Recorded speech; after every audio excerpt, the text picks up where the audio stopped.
Welcome to Dining for Women's Google Hangout for the month of July. I am Veena Khanke, the Program Director for Dining for Women, and I have a few guests with me today.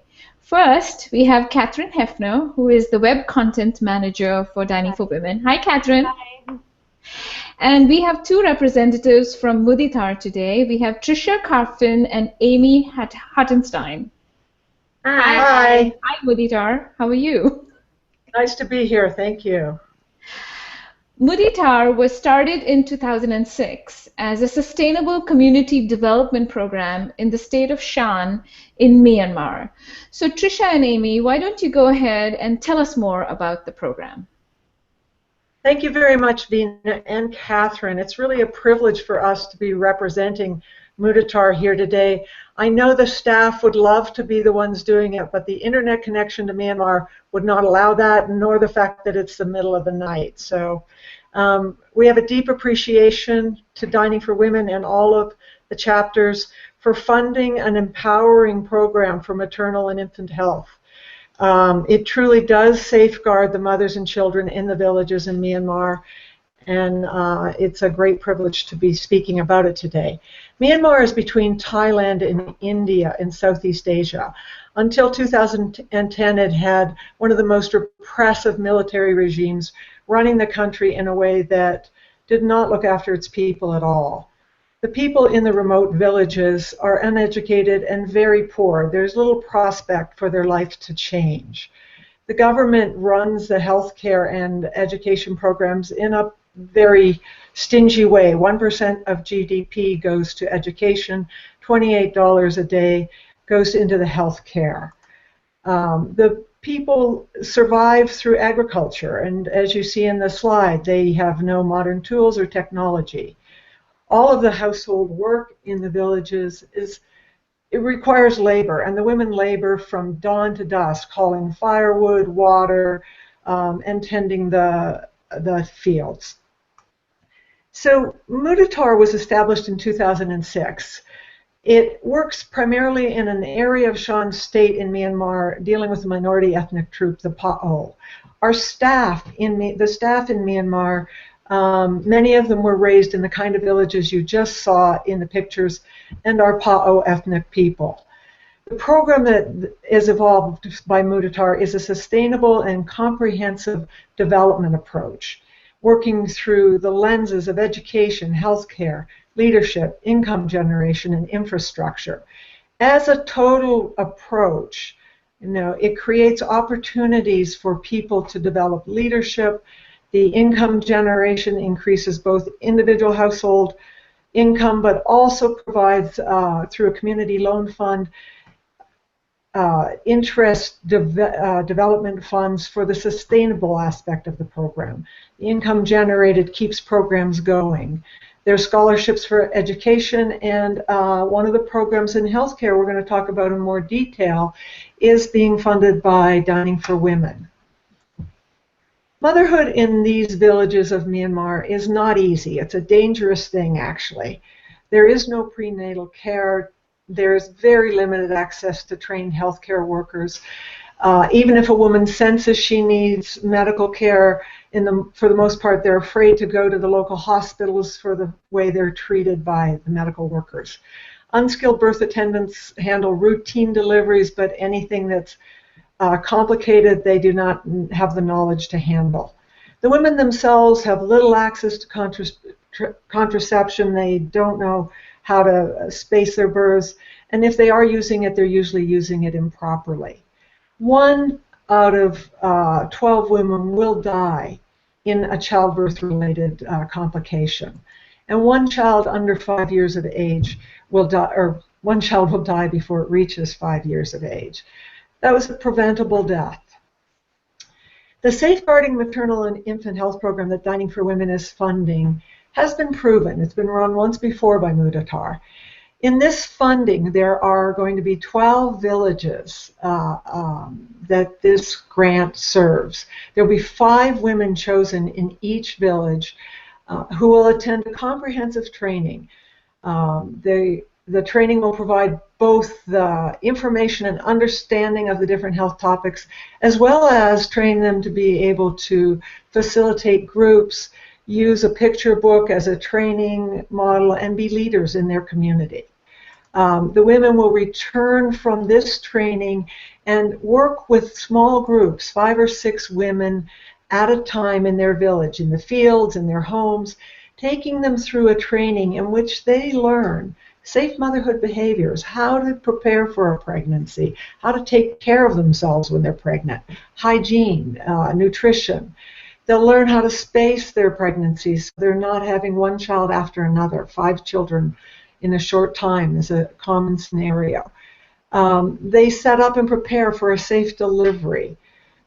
They learn what the problem signs are in a pregnancy and after delivery and postpartum.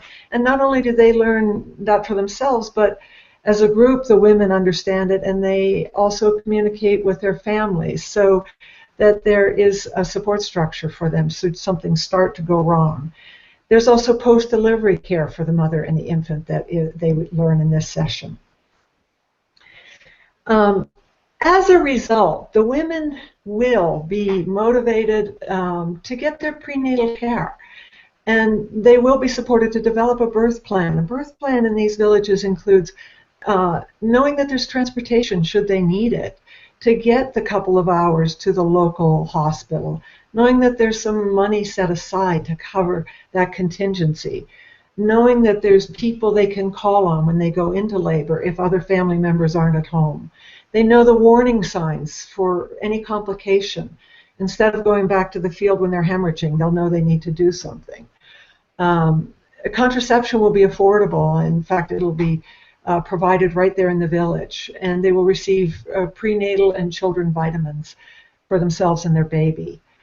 Infants are monitored through this program for healthy development. Things like jaundice or malnutrition would be noticed.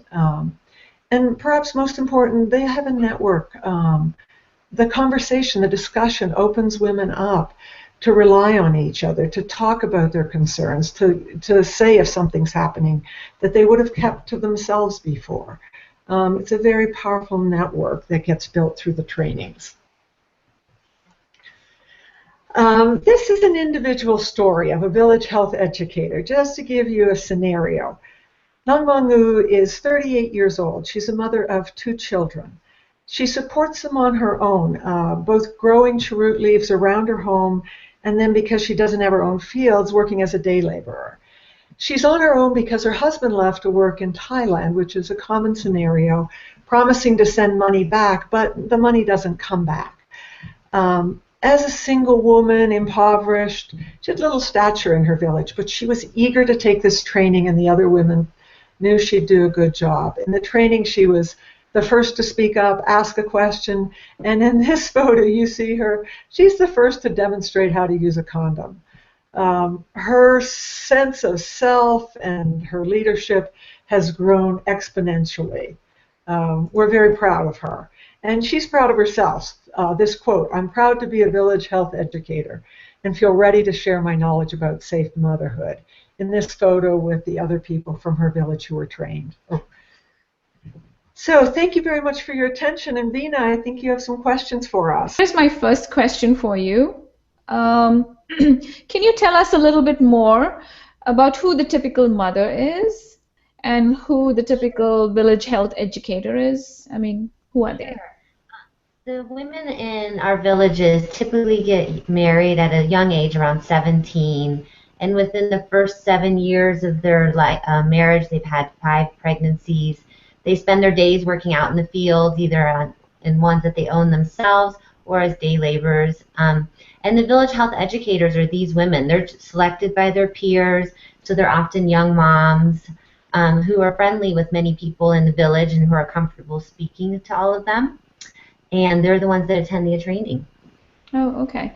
I know that Muditar works extensively in these villages, but give us some idea of what the state provides. You know, what are the state-funded nurses or midwives in the area? Okay, so there is, we'll call it a 3-tier system. The government does provide a regional rural sub-center that has a nurse, yes, a nurse midwife posted to it. It's for a pretty large region, and in the remote villages where we are, it's very rare for her to get up there other than to do immunizations. So that's what the state provides. Muditar, when Muditar goes into a village, one of the first things we look for and talk to the leadership about is there a woman in the village who has at least a grade 8 education? This isn't common, but when we find one and the leadership group backs them, we will get them trained as a village nurse midwife. They have a 6-month training that gives them basic midwifery skills and also nursing skills. And so this program, Training a Health Educator, is like the next tier to that. The health educator right in the village, right in the neighborhoods, educating the women so that they can then take advantage of the village nurse midwife, and she can refer to the government midwife and contact that person if she needs to. Okay. Is that your question? Yes, yes, yes. Now, you did talk about you work extensively in the villages with the Pao tribes. So what makes the Pao so unique? I mean, tell us more about them. The Pao is a minority ethnic group in Shan State. They've been fiercely independent as a minority group. They kept to themselves, had their own army when there was armed resistance in Myanmar. And when they signed their peace agreement with the government, they really wanted to keep their autonomy. So they have their own semi-autonomous governing body. Because of that remoteness and that choice of independence, other international NGOs do not go into the area to work. And the government provides, well, the government provides very little throughout the whole country. But in this remote area, and because of the autonomy they desired, they perhaps get even less support. Okay. So are they restricted to the Shan state, or are they all over Myanmar? The Pao No, they're tribe? primarily in this region of Shan State, the Okay. eastern middle sector of, and there are actually at least two different Pao groups, and we've been working in one, and we are now in another region that is predominantly Pao.